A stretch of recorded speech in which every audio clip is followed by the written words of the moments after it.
France 24 es momento de hablar de ciencia y tecnología. Soy Valentina Torres Sánchez y es un gusto acompañarlos. En medio de la guerra en Ucrania, el director de la Agencia Espacial Rusa Roscosmos, Dmitry Rogozin, aseguró hace algunos días que las sanciones impuestas contra Rusia podrían hacer que la Estación Espacial Internacional salga de órbita, incluso cayendo hacia la Tierra. Para entender esta problemática, lo primero que debemos recordar es cómo nace el proyecto de esta instalación.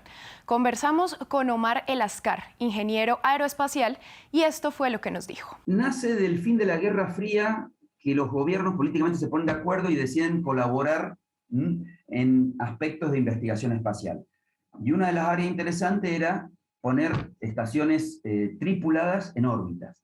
No tenía principios bélicos, no tenía principios industriales ni económicos, netamente científicos. Desde 1984 empiezan a confluir las ideas entre Estados Unidos y la entonces Unión Soviética para llevar a cabo este proyecto conjunto.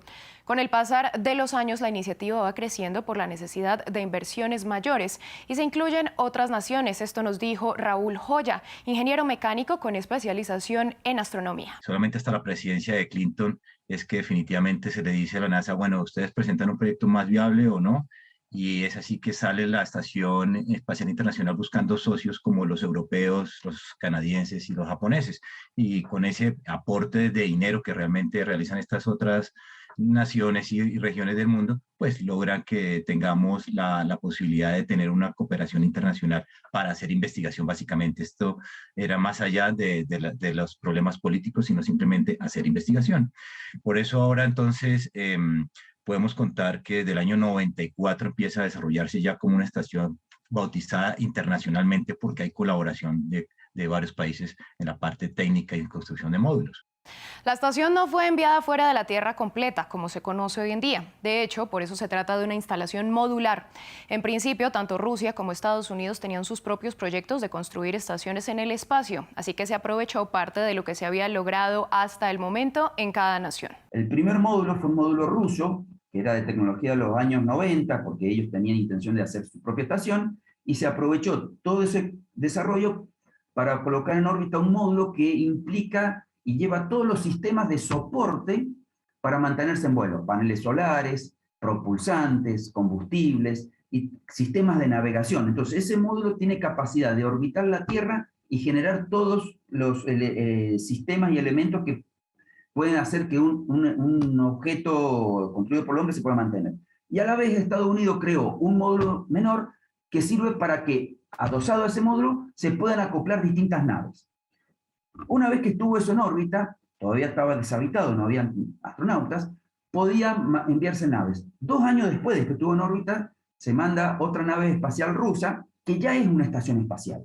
Tiene capacidad para albergar 2 astronautas, tiene los sistemas vitales, tiene la capacidad de generar oxígeno, de reciclar agua, de filtrar el anhídrido carbónico, de generar presurizaciones y de esa forma ser habitable. Y ya con esos 3 módulos podemos decir que en el año 2000 se inicia a habitar la estación espacial. Es entonces cuando entran las potencias occidentales con todos los módulos de investigación que se han lanzado y acoplado hasta ahora. Según lo explicó la NASA hace poco, la estación tiene un segmento ruso que se encarga de los sistemas de propulsión y un segmento estadounidense que se encarga de la electricidad y los sistemas de soporte vital, por lo que hay una clara interdependencia.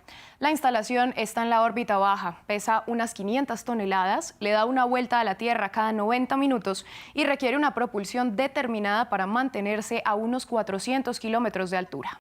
Y tienes que imprimirle una velocidad al cohete de al menos 7 kilómetros por segundo para que ese artefacto permanezca en la altura. Y si tú no le aplicas ninguna otra fuerza, con el tiempo, al soltar esas partes y unirlas, hacer un solo cuerpo, va a entrar en una caída permanente, una espiral que si lo aceleráramos, iría al momento en que toca la atmósfera y al tocar esa capa de gases, pues decaerá, se frenará y se incinerará y caerá a la superficie terrestre o al mar. Pero para evitar esa caída permanente, que es muy lenta, pero que se da, hay que aplicarle de unos 2 o 3 meses una pequeña impulsión hacia la parte superior que se hace constantemente. En medio de la tensión entre Occidente y Rusia, el director de Roscosmos alertó que si la estación llegara a caer a la Tierra, podría impactar en territorios como India o China. Esto debido a la órbita en la que viaja, por lo que no habría un descenso de los desechos que no se desintegren sobre Rusia. Para los expertos es altamente improbable que la estación caiga y también que el módulo estadounidense deje de funcionar por falta de provisiones. Esto porque ya hay compañías como SpaceX que ya desarrolló su cohete insignia, el Falcon 9, y sus propias cápsulas, las Dragon, con las que envía provisiones e incluso astronautas a la estación. Ahora, sobre la propulsión, originalmente se hacía con el módulo ruso Progress. Ese artefacto tiene un equivalente estadounidense, el Cygnus, que se creó con el fin de llevar elementos, pero hace poco se hizo una prueba en la que demostró que es capaz de propulsar la estación para que no caiga. Esto nos explica el ingeniero Eláscar al respecto.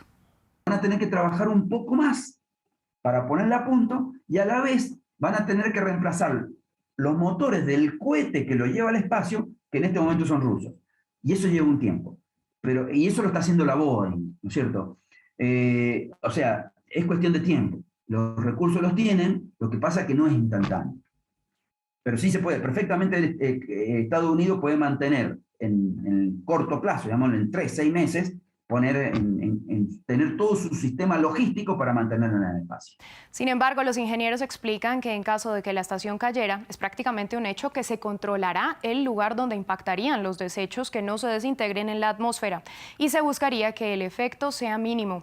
Ambos coinciden en que Rusia de alguna manera ha reducido su desarrollo espacial, por lo que en caso de que se acabara la cooperación, se vería más afectado, no porque no tenga la capacidad de desarrollar estas tecnologías, sino porque los costos, al igual que para Estados Unidos, aumentarán significativamente.